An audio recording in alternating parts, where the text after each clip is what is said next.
Um dia mais, a AVP e Futuro a rechazar a emoção.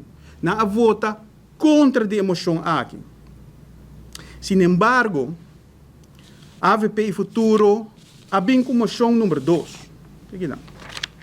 Moção número 2 caminha que está praticamente igual com a emoção número 1 de PPA.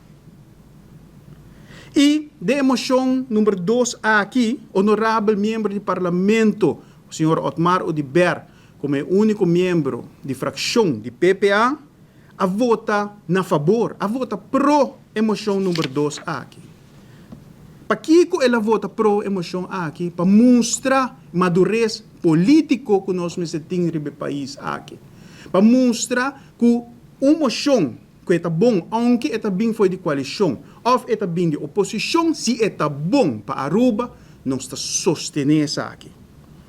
Ja? Pois, essa aqui está de 2 pontos, para o que está moção de PPA e comportação de nosso parlamento e também sostém de PPA para o que está moção número 2 que o acordo passado.